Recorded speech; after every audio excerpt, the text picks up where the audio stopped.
What is going on? I want to welcome you from Half Court Live, something that we don't do a whole lot, but figured for the return, we had to do something special. I am Sean Murphy alongside Marquette's movement shooter, my better half, my muse, my flame, Troy Sergey. Troy, what's going on, brother? It's really good to see you again, and it's great to be talking into a microphone at your face about basketball once again.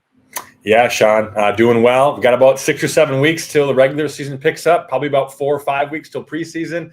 Super exciting stuff. Looking forward to a great NBA season. Lots that changed this offseason that we're going to be talking a little bit about. But also, it would be without remiss to talk about the WNBA playoffs. Started yesterday as well. And Fever lost to the Dream. I know the Liberty and Mercury had a good game. Yeah, so certainly holding on for a little more basketball, high competitive basketball before the NBA season starts. And then obviously NFL is back. Week 2 was yesterday. So a lot of good stuff going on in both departments there. Your Lions had a good victory against the Bears. So, yeah, I've been keeping busy with sports. It's a fun time, I think, not just with NFL, but college football. And then obviously the W, like I just mentioned. Yeah, for sure. It's just, I mean, we got through the tough times, which is the dead parts of August when training camp's going on, and you're just like you're literally craving anything. Like you'll watch Hall of Fame game highlights over and over again because I just want to feel something, you know? Whereas now we actually have some tangible things to watch. We have some high competitive games, and listen, we obviously we're basketball guys. That's what comes first. And there's nothing that really replaces the high that is really competitive NBA hoops. But NFL has been great. College football has been exciting. WNBA, like you said, really good season that's been going on. Playoffs happening right now. A lot to consume. But Troy, another thing that people can consume is From Half Court. Now that we are back each and every week, you can consume this podcast right here on the channel. If you like that, be sure you like the video. Subscribe to the channel so you don't miss any of the content that we have going forward. Also, be sure you follow myself on X at Sean Half Court. You can follow Troy as well at Troy Sergey 44. Another little housekeeping note as well. I'm going to be starting to do some more writing as well. You can find that on Substack, fromhalfcourt.substack.com. It is free. There is the option to contribute, but you still get the content regardless. Just going to be doing some more Pistons in-depth analysis, opinion pieces, companion articles to podcasts. Want to start expanding a little bit more of the stuff that we're doing here. We're really going to be pushing hard for that this season. But Troy, let's get right into some NBA basketball and a lot of the things that are happening. The biggest thing that's looming in the NBA world is what exactly is happening. Well, I mean, other than the big Kawhi aspiration story that we'll get to in a little bit. But for Pistons fans, the most prevalent, the most, relevant question that people are asking is what's going on with Malik Beasley? And we have a couple of answers to that. Per Omari Sankofa II, friend of the show, one of the GOATs, Detroit Free Press. He said, quote, if there's a pathway, he would like to look at being considered to play for Detroit next season. I know that he's got a lot of love for Detroit and it would like to look at coming back, but there is some complications with the investigation, with what's going on. Adam Silver was actually asked about this at the NBA Board of Governors meeting about the investigations going on. And this is actually from Tim Bontemps of the Hoop Collective podcast. He said, quote, I don't expect Malik Beasley to sign with the team anytime soon while this NBA and federal investigation is going on, end quote. So a couple things to dive in here, Troy, because about a month ago, there was a report that came out that said Malik Beasley has been cleared of any, essentially no longer being considered a target in this federal investigation. But it came out about a day or like a couple days later that wasn't true, that he actually, he was no longer considered a target, but that doesn't mean that he wasn't still being investigated. It doesn't mean he couldn't still face legal trouble. That doesn't mean there still couldn't be issues. So now we hear pretty clearly from Adam Silver, who says, well, not so fast. He's not necessarily out of the water yet. And for Detroit, felt pretty confident. It's seeming like all roads were leading to Malik Beasley being back in a Pistons uniform real soon. But the reality of it is there's still a lot up in the air. So, Troy, I leave this question to you. What's been your read kind of on this situation, and how have you kind of felt about some of the uncertainty and inconsistency within that reporting? And in your opinion, how much does Malik Beasley being on the team versus not being on the team, how does that affect the ceiling of what this group can be? Yeah. Certainly we don't get stories like this every day, every year. No. So I think that's what makes this somewhat exciting, to be glued to the TV, to watch, to really see what's going on. And you're right, from the very get-go, when it was an FBI investigation, that was what was really scary, right? Because, we thought that his career was done, maybe even have to serve time behind bars. Wasn't quite sure all that would happen, but anything at that point was in the table. But you're right. Certainly, I think about a month ago that was now, I think, mid-August, I think we all, Pistons fans, took a deep breath of, woof, he's innocent. But you're right. A lot of this new stuff with the NBA, with the league now, has been a little bit confusing because I know, at least what I've seen on social media so far, Malik Beasley, it looks like, views himself totally innocent, which again, of course, you're going to put on that personification. But at the same time with him, maybe I'm naive here, but I think he's clear. I trust the FBI more than I trust the league with investigating something like this. And you're right. There's smaller details within team management that I think you have to look at. Right. And that's something that certainly has to be looked at no matter what. But, when looking at his contribution to the team last year, my goodness, he was a huge reason why we won games, because we had a shooter that could go alongside with our young core. A guy like Cade Cunningham just expanded his game because of Malik Beasley, and Malik Beasley was able to get to his spots and score more three-pointers than any Piston in our franchise's history, which was so fun to watch. So when you talk about, building off of that, you want that guy again in your uniform, right? You want that guy to be on your team. He would very much still, with running it back, impact this team a lot. Now, when looking at the guys we have, Duncan Robinson, Karis LeVert, the new guys that we brought in, those are, bucket getters, to say the least. But at the same time, to me, as good as those players are, they're not Malik Beasley. I just really want Malik Beasley to be cleared from everything, to sign that 1 year, $7.2 million, I think, contract with Detroit's on the table. And that would be my take about all of it. So I really think he is that valuable to our franchise. And I really, really hope that this investigation can get cleared up soon, because I'm a big Malik Beasley fan. I know you are as well. And really, it was just all 82 games. It was just such a fun regular season into the postseason with him on our team. Yeah, for sure. And I do want to make sure that we're being clear on just some of the facts here real quick. He is not cleared of any federal investigation. That is not concluded. He is, the NBA and federal investigations are going independent of each other. So even if he is cleared, even if he is cleared and not found of being criminally liable on anything, he could still, potentially face something with the NBA. But at the same time, I think it's also fair to mention, from the public perspective, from the outside looking in, that there hasn't really been anything outside of that individual game in Portland with the rebounding that has tipped off anything other than Fear Buck, that we found out in that Pablo Torre Finds Out podcast, which we'll be talking about Pablo Torre quite a bit, I have a feeling, over the next few months. But anyway, what we found out in that podcast was someone on Twitter mentioned he's going to be investigated next. That's all we really know outside of the over-under on the rebounding. So when it comes to the evidence against Malik Beasley, like innocent or guilty, like innocent until proven guilty, we don't have a lot to work on as far as saying someone is definitively guilty. So I don't think, that's fair to say or to bring up in his case. The thing that is interesting, though, and I think the part, that I don't even know if this is, Malik's strategy. I don't know if this is, on behalf of his agents and the people that are representing Malik Beasley.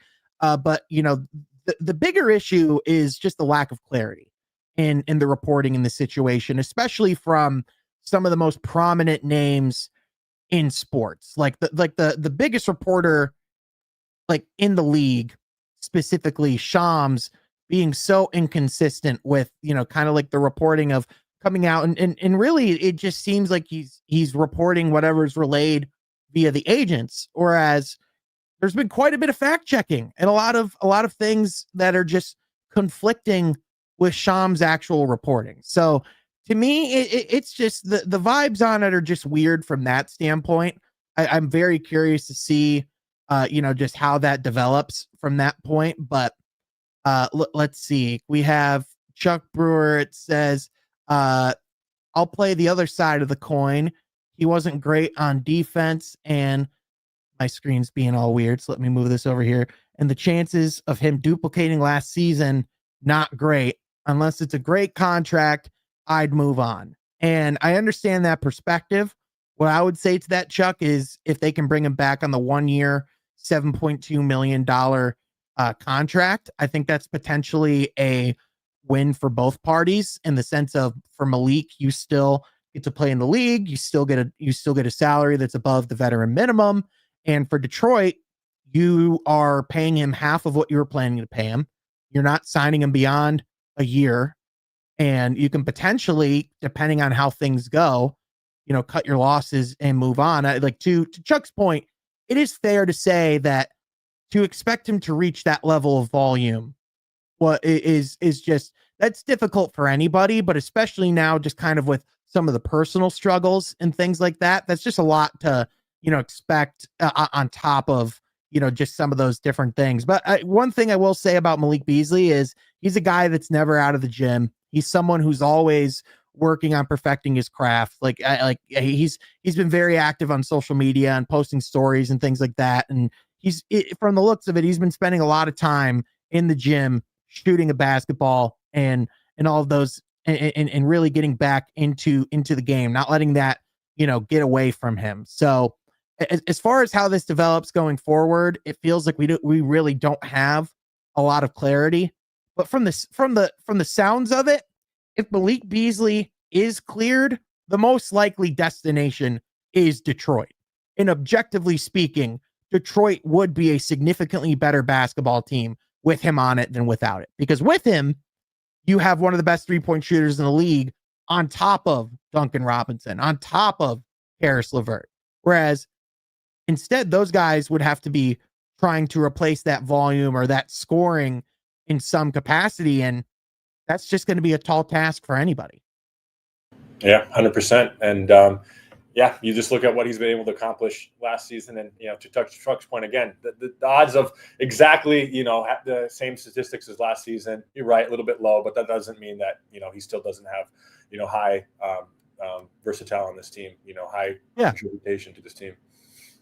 Yep. And it's not because of the fact that, he's not a great player or anything like that. It's just, he had one of the greatest 3-point shooting seasons in NBA history last year. Like, only Anthony Edwards made more threes than Malik Beasley. So to make him at that clip, at that volume, it is tough for anybody to maintain. Even Steph Curry has stretches where he's not able to keep up the 3-point shooting at that level. So anyone can go through that. So, but then when you throw in a lot of the mental struggles, a lot of the things on top of it, that's where a lot of the uncertainty comes in. Now, Troy, I do want to move on to this next story, because even though it's technically about the Clippers and it's about this tree company, it's about Kawhi Leonard, this is really a lot bigger of a story than that. This is about the integrity of the NBA and the integrity of competition in basketball moving forward. Because I would wager, Troy, since the Donald Sterling incident, when Adam Silver started as the commissioner of the NBA, this is his biggest scandal he's had to face. This is his toughest test by far, because not only do you have an allegation that's pretty significant, but it's against not only your richest owner by far, but one of the richest men in the world, Steve Ballmer. And so I do want to lay out real quick just some of the facts and what we have, and then we'll get into discussion. So this is all from Pablo Torre. Pablo Torre finds out. He's the best journalist in sports that we have right now. The work that he's doing is insane. And according to the reporting that Pablo's done, which includes 7 different sources from within Aspiration, which is a company that went bankrupt that essentially ran as a company that sold carbon credits to companies, to individuals, essentially to try and offset people's carbon footprint. They would broker, they would essentially broker the planting of trees. At least that's what they were selling to people. Turns out that was all load up, and they were just ripping people off. But one of the things that they were apparently doing with this company was they were one of the prominent sponsors of the Los Angeles Clippers. And through that sponsorship, they also decided to have an individual sponsorship for Kawhi Leonard. Except the only problem, Troy, is this sponsorship of Kawhi has never been made public. And people within Aspiration were told that this is all to circumvent the salary cap. Multiple people were told this in the business, and it was known as common knowledge. And he was paid more than Robert Downey Jr., Leonardo DiCaprio, and Drake combined to endorse a company that he never publicly endorsed. And to all the employees, they were instructed that the number one priority is to pay Kawhi Leonard. And this is how lazy, by the way, Kawhi and his camp were with setting this all up, because in order to hide it, they sent the payments to a corporation.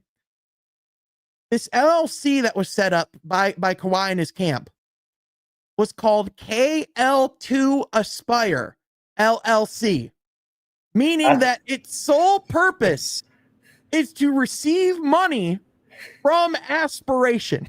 Just call it Apple Time. Apple Time. You don't do KL2. Yeah, KL2 Aspire. Like, come on. And then the parts where it gets really interesting is at one point, Steve Ballmer invested $50 million of his own money about at some point in 2022 before this sponsorship was given. And in addition to the $28 million that Kawhi was given in this deal, he was also given another $20 million in stock options. Let's do some math here real quick, Troy. Steve Ballmer gave 50. What's 28 plus 20? 28 plus 20 is 48. Numbers seem a little close there, don't they? Almost like maybe he put that money in there for the sole purpose of it. Allegedly, put that money in there to go to Kawhi Leonard. And one of the kickers is, as the company was failing, and this is perhaps the most damning report, the thing that the Clippers are going to have the hardest time explaining. As the business was in decline, as things were really starting to go to hell in a handbasket, this company Aspiration was going to miss another payment to Kawhi Leonard and his people.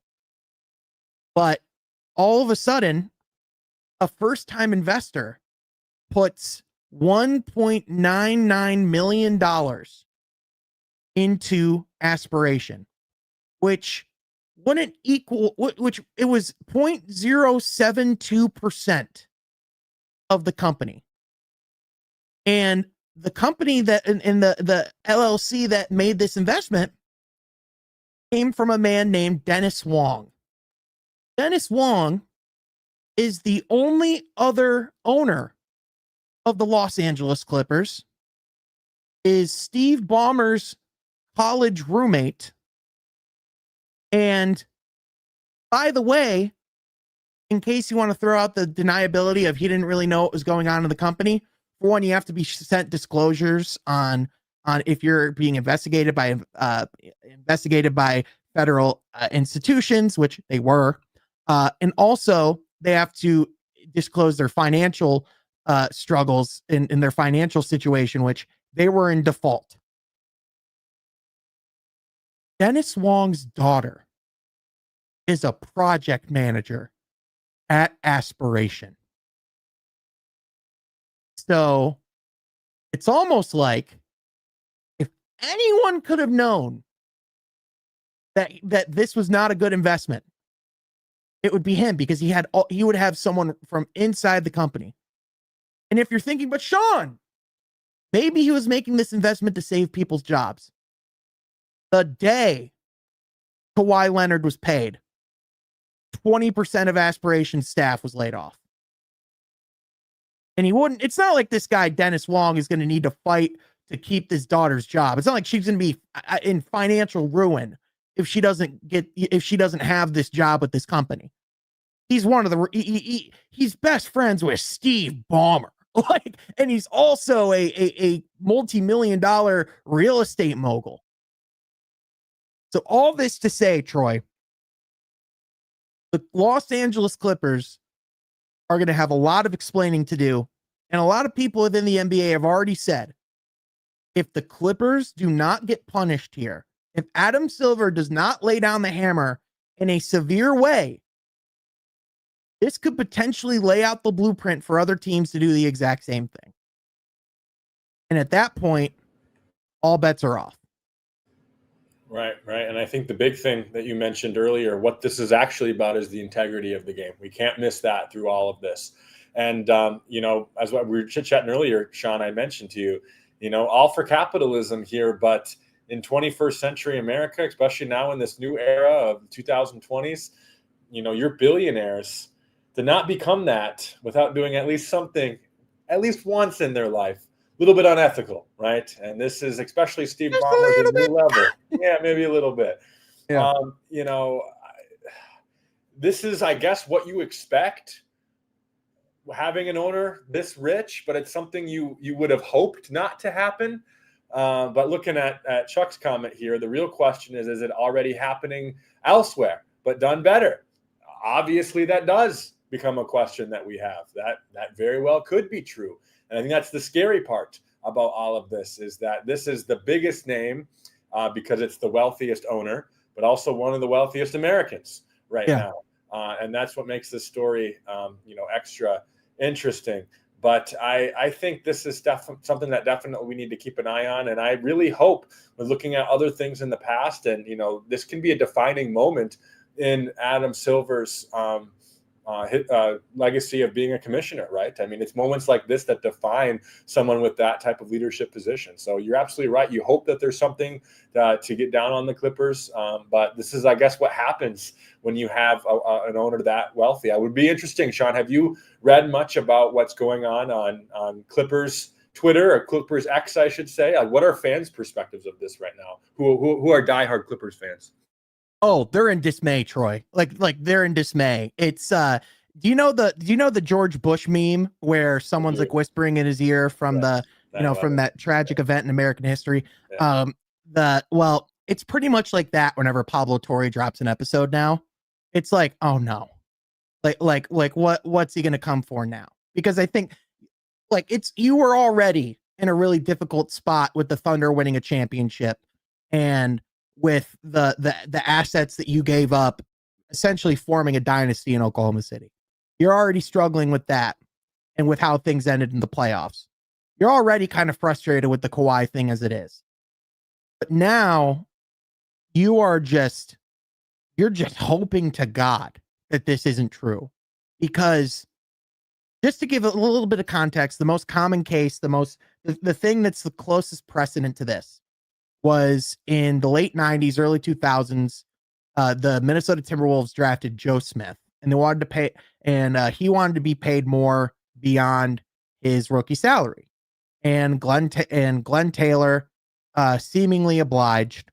And the punishment from the NBA was, not only did Joe Smith's contract get voided and he had to sign elsewhere, but also on top of losing that first round pick, essentially, Minnesota had to forfeit 5 additional first round picks. That's going to look like, honestly, like a fair, easy punishment compared to what could happen to the Clippers if this is true, because this is salary circumvention to a level and to a scale that we've never seen. And the fact that it's like this much money, it's in this shady of a manner, and like I guess the one possible thing you can give to Steve Ballmer, this is where it's tough, and I have to admit my previous bias, because I've gone on the record on this podcast a lot saying I have a lot of respect for Steve Ballmer, and Steve Ballmer's naturally a likable guy because of his charisma and how, just how much he cares, because you can clearly tell he cares. But here's the thing. This is a guy who knew how many who paid attention to how many toilets were going to be in this arena. Are you telling me he's not looking at who's going to be one of your presenting sponsors? They were going to be on the jersey patch. Like, he didn't pay attention to that.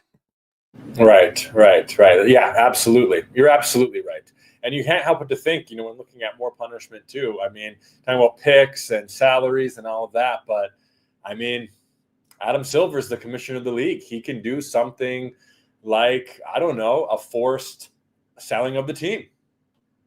Which I don't know if it's going to get to that point. I don't know even if that is something he can do or not. He can technically, all he can do is ban him for life, which is what he did with Donald Sterling. Technically, he cannot force him to sell the team. He can banish him from the team, or he can banish him from NBA events. But it is still like it would still have to be his choice to sell. With Donald Sterling, essentially, there was so much public pressure to sell that eventually his wife essentially forced him to sell. And so I don't know if we're going to get to that point or not. And to be honest with you, I don't think Adam Silver wants that to get to that point, even if they are found liable, because Steve Ballmer is such a valuable, person to have here. But it like, one thing to be clear of, as well as, like, to your point, not only is this a big point from the sense of, like, this is someone who has more money than they even know what to do with, come from Microsoft, which is one of the most competitive, ruthless companies on the market. But on top of that, he's already been fined for trying to circumvent the salary cap. He's already been found liable for doing this before. So It's like, you really thought you were going to get away with it again? Yeah, right. Even if you have the loopholes, but like you said, the loopholes of KL2 aspiration. I mean, come on. You got to be smarter.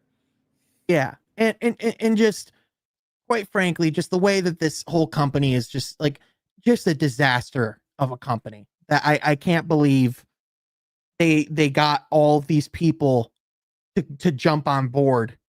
I mean, I guess if you're doing it through the lens of saving the world, a lot of people just will naturally trust you, because it's like, well, they have to have good intentions.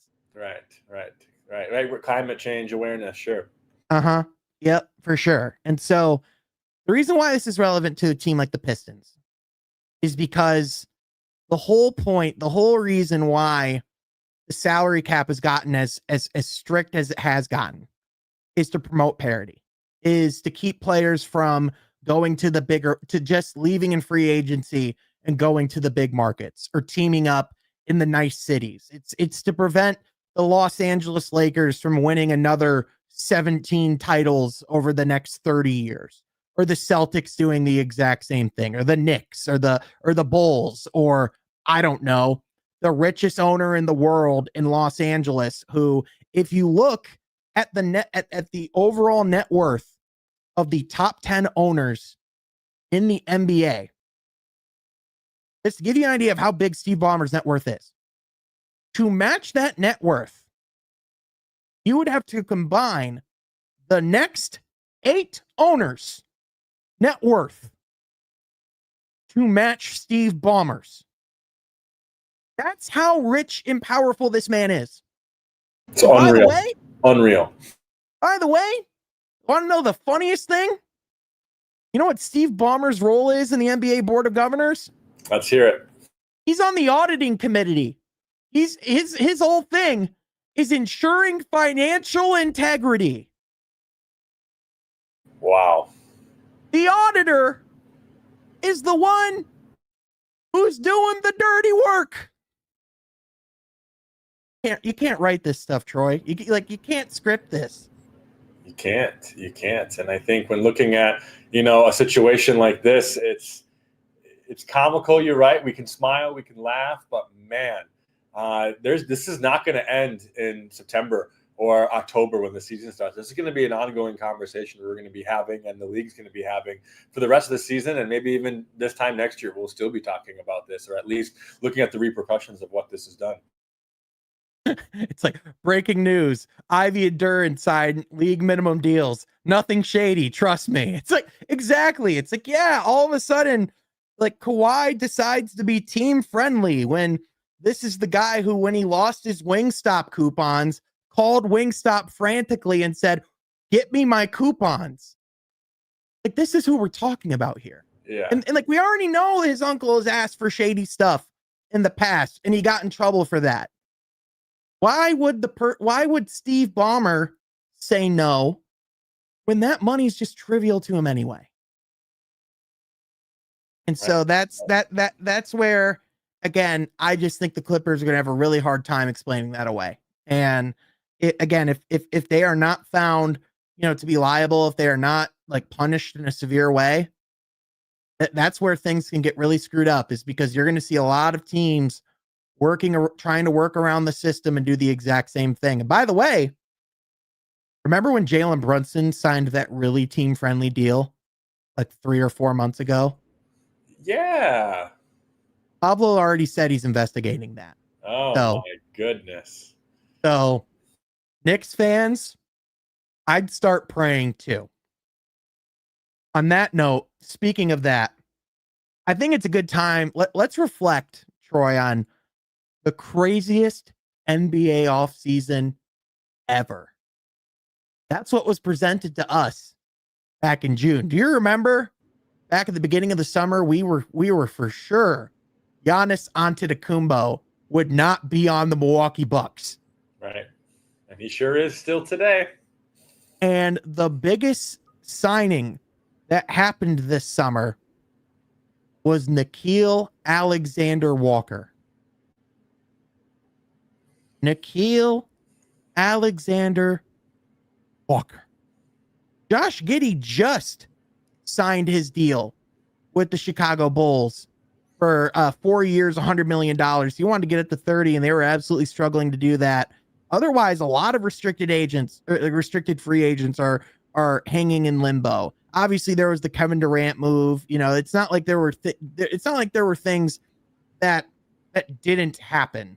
But what we were sold versus what we got, there's a real cavern there as far as the real leap that was. So, Troy, I want to leave to you. Why do you think this offseason was such a dud? Like, do you think a lot of it has to do with the salary cap and how afraid teams are with really making big risks with how much trouble we've seen teams get in? Yeah, I think that's something to look at too, and just the whole, collective bargaining agreement as a whole, but also, I guess teams that we thought, would definitely be sellers decided not to. And, but, there was moves and injuries. I think of Damian Lillard, going back, and Miles Turner going to the Milwaukee Bucks. Those are significant, but you're right. There just wasn't a ton. Obviously, a trade that we're going to be looking at and talking about to really see pan out this year is going to be Kevin Durant to the Houston Rockets. But once that really happened, and then those first 24 hours into, was that July 2nd? Yeah. When free agency officially started, a couple of busy things happened within a 24-hour radius. But yeah, I just think it was teams looking to tweak what they have and run it back to try to be competitive. And teams that, were trying to rebuild to the draft or at least find a new foundation, well, they're going to run it and see with their younger guys. I think of, obviously, the Dallas Mavericks are in an interesting spot with the number 1 pick with Cooper Flagg, and just seeing how that pans out. And, there wasn't really much to do there in that department. They already did their big trade earlier into the year. And then, some of the other teams as well, just going to run it back with some of their younger guys that were, on the bottom side of the Western and Eastern Conference this year. So not quite sure how to fully answer that, Sean, except just the fact that, yeah, it just seemed like teams weren't willing to be sellers at all. Yeah, I think the one team that you did see that was a pretty significant seller was the Boston Celtics. And they said that they straight up came out and said that the moves that they made were made because of the salary cap. And it was to avoid being in the second apron because of the significant penalties, both financially and from a player mobility standpoint that presents itself when you're in the second apron. And by the way, if you ever find yourself confused about how the salary cap system works in the NBA, you're absolutely not alone. It's a lot to explain. If you're ever looking for a really good resource, Spot Rack on like spotrack.com has a really good NBA apron tracker where it shows you where teams are at salary wise, who's in what situation money wise. And what we saw this year, Troy, was essentially every team that was in the second, that's over in the second apron, was doing just about everything they can to get the heck out of the apron. And there's only one team now that's over the second apron, which is the Cleveland Cavaliers. Otherwise, there's only 6 teams over the first apron. I'm just curious. And do you think you can name 5 of those 6 teams? Absolutely not. Just try listing, just off the top of your head. Just name a couple. Okay. Let's see if you can get any of them. Knicks. Yep. Lakers. No. Okay. Clippers. No. Man. So the complete list is the Boston Celtics, the Dallas Mavericks, the Miami Heat, the Minnesota Timberwolves, the New York Knicks, and the Toronto Raptors. So not the typical teams, right? I see Chuck ask Golden State. Yeah, I guess that would have been something I would have thought of if I had a little more time. But no, I was thinking about Miami, but I wasn't quite sure. But the rest of the 4 totally surprised me. Yeah, all we've seen is teams that are wanting to shed salary, and even guys like Malik Monk are like teams are just unwilling to take on the contract just because they're afraid of being over the apron and what that means. Like, for example, a guy that hasn't been signed and it's been in the restricted free agency limbo, so to speak, has been Jonathan Kuminga. And it was reported earlier today by Shams that there was a deal like from the Kings for Jonathan Kuminga where they were willing to offer Malik Monk in a 1st-round pick, and the Warriors refused because they didn't want to take back the salary of Malik Monk. And it's like when we have guys like that just can't even get signed at this point, it's like what, like at a certain point, I think the salary cap's done a lot of benefit. But if you're looking at like the damage that it's causing, here it is. It's right in front of you. The exciting summers are going to start slowing down because now that teams are learning the rules and learning the consequences, they're going to abide by them. Now that, you have guys that are signing these deals and staying put, it's really good for teams and for markets and for parity, or for mobility and for like a lot of the things that we cover from that standpoint. The way it's done is going to be changed. It's all going to be trades, so all that to be said, I think like one thing like the NBA really has to consider is like a real middle ground versus where we were versus where we are now. Because on one hand, I love the balance of the league. I love the parity of the league. I love how competitive things are. But on the other hand, I think teams feel so like so strapped for space salary wise that they're afraid to take chances. And guys are also like, especially that middle to lower class of the NBA players, are struggling to find a home and to find like a stable contract. Right. And I think what makes that difficult is, the example you gave of Malik Monk. I mean, he makes all 30 teams better on your roster, right? I mean, he's a guy that can give you high quality minutes and really, give you some good defense and some scoring push. But you're right. It is interesting that a guy like him is struggling. But at the same time, kind of our childhood, I guess I'm still thinking of like the big 3 with Miami and some of these other, things that, you're going to see less of, which I'm happy about. Yeah, I guess you're right. It's a double-edged sword, but I'm just happy something's moved on from the David Stern era of what the salary cap looked like in the NBA. And I know you're talking about the happy medium to look to, but I don't know. I guess for me, if I'm going to take another position on this, looking at the playoff dynamic on both conferences, it's new teams. The play-in adds another competitive, push to it. It's that fourth, fifth, and sixth constantly becoming different. Teams like a Cleveland Cavaliers, having the ability to rise up. Obviously, the Pacers, looking at your champion, the Oklahoma City Thunder, how they were able to construct that roster and the risk they took, but having it pay off in the best way imaginable. That's a fun league, Sean.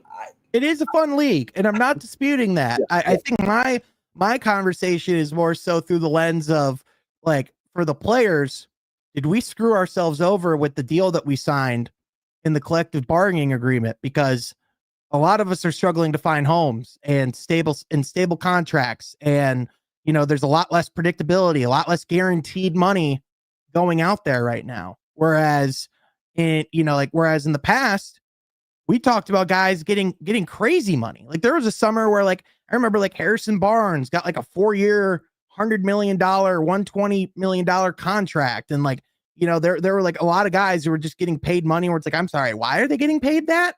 It's because there's too much room. It's like there has to be somewhere in the middle where we can keep a competitive balance and incentivize players and organizations to, like exist within this system, but also not allow it to where teams can just spend as much as they want to just go and build the best team. Because I think the real risk you're running here, Troy, just to kind of tie back to the last story, is if teams are still struggling to operate within this system, they're going to look for more ways to work around the system or to break the system.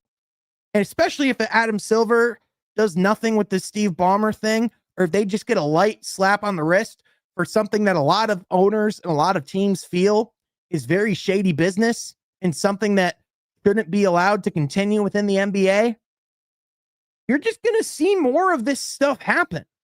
You're just going to see teams do it, but under the table. And I know a lot of people just want to believe, oh, well, it's already happening. Like, they're already doing it. Yes, players already sign endorsement deals. Like, they already, like do those things. But the difference is they all film a commercial. They all send out a tweet. They all wear a sweater to a game. They do something. Like, they at least make it look like it's an actual endorsement, because they're actually endorsing something. Right. This is just, right. This is just shady business. Let's hope we don't get caught type of stuff, which you're absolutely right. We do not want to see moving forward at all. And I hope this conversation, at least with the aspiration and Kawhi Leonard, gets talked about more, because this is something our league needs to confront a lot sooner than later. We don't want to put this under the rug and watch something even bigger go down in as soon as next season, for all we know. So there's a lot there that we can unravel. Yeah. So you already brought up Kevin Durant going to Houston. I think it's pretty clear that they probably had the best summer of anyone in the league. I'd put Orlando right up there with them as well, being able to go get Desmond Bane and the quality of player that brings back to them. But my question to you is, who do you think had the worst summer? Like, what's the summer that you look at and you're just scratching your head of, like, what did you guys do here? Yeah, I mean, if anything, this would be an example of, you could have done something, but you chose to do nothing when you couldn't afford to do nothing. And that's the New Orleans Pelicans, right? Just what are they doing? What's their direction? I would hate to be a Pelicans fan. And another team that maybe, this is maybe a controversial one, because here we go. But, like, dude, DeAndre Ayton to Lakers. That's like, you look at the successful Laker teams in the past, then you look at, DeAndre Ayton. Or sorry. Look at not DeAndre Ayton. Look at Shaq, right? You look at Wilt Chamberlain. You look at Kareem Abdul-Jabbar. You look at the window of the bubble, right, with 2020 and Anthony Davis. You see high caliber big men playing well, right? The Lakers are built upon, right, your star guard and then your big guy that can go out there. Magic and Kareem, Kobe and Shaq. Luka and DeAndre Ayton, I just if this team is serious about winning, which I think they are, hence they traded for Luka Doncic, and you're going to get maybe one last year out of LeBron. I just don't see. I think they have to be in the camp of disappointing just because of the one person that they brought in as the guy who they're going to expect to be a, double-double competitive center in the Western Conference. Yeah. I mean, the Lakers put themselves in a very difficult position with a lot of the salaries that they have. There's a reason why all the reports suggest that they're preparing for a life after LeBron. And it's because until LeBron moves on, they have no flexibility to do anything. Because when you have players at this point at those salaries on the same roster, your options of what to do otherwise are very thin. And for what was available on the market, DeAndre Ayton for that salary was probably the best choice. However, that doesn't mean it was a good choice. And it doesn't mean that it makes them a good team. Now, is it better than what they had at center last year? Yes. But objectively speaking, no disrespect to Jackson Hayes, they could have brought someone out from center from freaking center court, like someone sitting courtside, and they could have came out and they would have been as effective at playing the big as Jackson Hayes was. Like, that's just the reality of what they were facing. So if Ayton's motivated, if he finally puts some things together and actually grows up, this could maybe be a worthwhile investment. But like you said, it's not great. Another thing, by the way, I think goes under the radar, not just the fact that their big addition was DeAndre Ayton. Can we talk about the fact that they also just let Dorian Finney-Smith walk? Right, and he's the guy that can give you a great 3-and-D. He played alongside of Luka. They already have a little bit of chemistry from Dallas. I mean, yeah, he helped that team in ways that they're going to miss. Well, not just the fact that they let him walk, because it was going to be hard for them to keep him anyway. Apparently, the offers they gave were just, from all accounts, were just disrespectful, and just he did not leave feeling good about the Lakers at all. And I just think that's something to note, because that's one of Luka's favorite teammates ever, and a guy that really helped him transition to the Lakers. And so I'm not saying that there's trouble in paradise. I'm just saying I've got my eyes on that. Right. What other teams can we think of? I was going to bring up Orlando for the good, just because I'm a big Desmond Bane guy. Orlando for the good, absolutely. I mean, to me, on the other end, I mean, if you're the Phoenix Suns, you're just Jalen Green better work, or right. this all better go well, because you went and you gave Devin Booker, I mean, the kiss of death contract. Right. For all intents and purposes, the amount of money, it's Devin Booker's a great player, and that's not the problem here.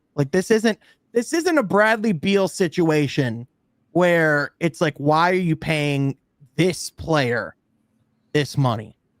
It's the fact that you're now essentially capped in, because Troy, snap judgment, is Devin Booker the best player on a championship team? Mm-hmm. So then you can't make him that money. You can't make him that offer if you don't have anything that's actually substantial. And now you got Jalen Green. You went out and got Dylan Brooks alongside him. This team will probably be tougher. They'll probably have a better culture than last year. I mean, it can't get worse. But I mean, this is, and the worst part is, they went out and traded everything they had in their cupboards too to go and add these bigs. Oh, and that's another thing. They went out and drafted a big, Malwash, from Duke, who, all intents and purposes, seems like he's going to be a really good player. That's one thing. But why then go and trade for Mark Williams 5 minutes later? Like, what are you doing, Matt Ishbia? Yeah. It really is tough, but I'm looking at it on a basketball perspective above all else. Bradley Beal, Jalen Green, and Devin Booker on the court together. Bradley Beal's gone. Oh, Remember, yeah, sorry. He's gone. Well, still, how about we throw Dylan Brooks in there then? Funny enough, Brooks in there. Bradley Beal, where Bradley Beal, he left he went to peaceful waters with the Los Angeles Clippers. Yes, that's right. I did forget that. But still got Dylan Brooks. You have Devin Booker, Jalen Green, and Dylan Brooks. Yeah, I mean, all shoot first type of guards. And who's going to be the point guard? Jalen Green. Oh, no, he's not, but yes, he is. Or Devin Booker, which you just paid him that money because of his elite off-ball skill to be a guard who can run off ball, and when you can get the ball in his spots, he can dominate. When he's just out there to score, you want Devin Booker forevermore.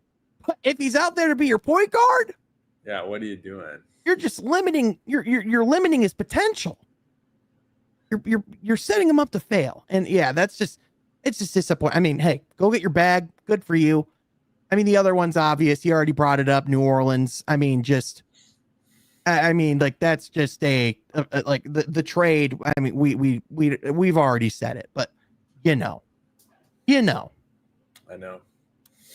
How about this last question about this offseason? Other than the Detroit Pistons, who is the team you're most excited to watch this season? Great question. I would probably have to say either the Lakers, just because I'm so intrigued. I'm a Luka fan. I'm so intrigued by this Ayton signing. But also I would say just because I kind of fell in love with him, just watching him play here, but in the new role of Milwaukee and them being in the same division as us, Sean. I think just seeing how him and Giannis pair up. Again, I want to keep an eye on our division, and the Milwaukee Bucks, I feel like, are going to try to compete. But it'll be interesting to see how. And obviously, I hope our Pistons are a lot better. But I think for someone who watches the Central Division, Milwaukee's going to be fun. And then obviously Chuck beat me to it, but Houston is going to be fun, I think, as well, just to see how that pairing goes. And if I had to throw another honorable mention out there, just San Antonio, just to see what a full year with Wemby can look like. De'Aaron Fox, really fun too. So, yeah, no question. For me, my mind immediately goes to the Dallas Mavericks, just because you bring in Cooper Flagg. It's the first full year of Anthony Davis. You have all the pressure facing the Mavericks organization to go and deliver, and to be a really good team right away with Cooper Flagg, and especially with how the Lakers are going to be. You have a determined, pissed off Luka Doncic. We all know that he's coming out for blood this season. I think we all expect that, but the part that's going to be fascinating to me is, how is things going to go in Dallas, and what happens if they hit turbulent waters? What happens if the season doesn't go as expected? You know, like Cooper Flagg, he has to succeed. Like, at the minimum, for Mavericks fans to be happy, he has to be like 95% as good as Luka, because at that point you can trick yourself into thinking he's as good as Luka. Like, right. If he doesn't approach being Luka at any point in his career, Mavericks fans will never let that die. Even then, they might never let it die. That bar is so high if Luka is your bar. But that's the problem. That's the corner they painted themselves in. Yeah. When you go and make the dumbest trade in NBA history and get bailed out with the luckiest lottery results in NBA history, you have to strike the jackpot to make that all worthwhile. If not, Fire Nico's not going away. Those chants will ring through Dallas a long time. Granted, though, that might not even be the dumbest trade made in Dallas this year. So that's a whole other conversation. I'm a Packers fan, Sean. I so hate you know you my anyway. take. So, live question. I'm like, shut up, shut up, shut up, shut up, shut up. No, I'm not bitter at all. But Troy, one special thing we get to do since this is live is go through the chat and answer your questions that viewers have left. And actually, our guy Pistons Talk before the show left us a really funny question where he's asking us to build a car based off of 5 Pistons. You have to build a Detroit Pistons car using the starting 5. Yeah. Who would be the engine, the tires, the transmission, the blind spot protection, yeah, the exterior? Okay, I want to try this first, Sean. All right. Okay. First of all, the best part of this question is we are probably 2 of the people who know the absolute least about cars on the planet. I want to tackle it. This is going to be fantastic. Let's get it. Okay, so your engine's going to be Cade. Your tires, I believe, are going to be Asar Thompson. Your transmission is going to be Jalen Duren. Your blind spot protect. Well, I guess technically is your Jalen Duren. So I'm back to transmission. I guess Ivy can be your transmission, and your exterior. Oh, that one's a little bit tough. I guess you could go Malik Beasley, but you could also go someone like a Ron Holland too. I don't know. Go Malik Beasley because he's not a Piston. Okay, yeah, right. I guess you can't go with him, assuming he signs. I guess I'm going to go with Ron Holland. Okay, I like it. All right, I'm going to go with. All right, so Cade's the engine. Obviously, he's the thing that makes everything go. The tires, for me, I think I'm actually going to go with Ron here because he's willing to get into the ground, do the dirty work. He's willing to get in the mud. He's not afraid to, ride through the rough waters. The transmission, I'm going to go with Asar because his ceiling, if he rises to what he can be, he's the thing that presses on the gas and makes this thing go to another level. For the blind spot protection, I'm going to go with Jalen Duren because he's going to swap those shots or anything that's coming through in your blind spot. And finally, to close things off, Isaiah Stewart's your exterior. Yeah. He's your body. He's your core. He's the thing that you want people to see on the outside of like what's a Detroit Piston. Wow. He's the exterior. I might have to endorse yours more than mine. That was pretty well thought out. Well, in fairness, I had a couple minutes to read this and think this over while you had to struggle in real time and try and come up and think about these parts. So I had a very significant advantage. So as much as the friend in me wants to make fun of you right now, I can't. I really can't. I like it. Oh my God. What else do we have, Sean? Well, looking throughout the comments, I saw something funny that said, so Sean, you're not going to be screaming to bring him home anymore for Devin Booker. It's like, as a matter of fact, I'm not. I'm really not. Seeing here as well from Mr. Ray, if the Clippers organization is found to be guilty of circumventing the salary cap, Adam Silver has to lay the law down or it will be pandemonium. Honestly, like I think that's where we're at right now, Troy. Is like in the NBA is like there are some real things on the line here for, I think a lot of people are waiting to see what Adam Silver does. I think a lot of owners are very tense and very upset about these types of things. And I will say this, if I have the chance to ask Trajan Langdon a question at Media Day, it's going to be along the lines of this topic. Mm-hmm. Yeah. So very interesting things to come, but you're going to want to be right here from half court when all that stuff goes down. We're going to be up in the content game quite a bit this season. Really excited to be back at it. Took a break for about a month because for those that didn't see, we were already planning on slowing down throughout the summer, but then all of a sudden there was a big fire outside my apartment at my complex. And I was like, well, that might be a good sign that I'm quite literally burned out and need some time to reconvene and reset before the season. But I'm really excited, Troy, to get back at it, to attack it this season.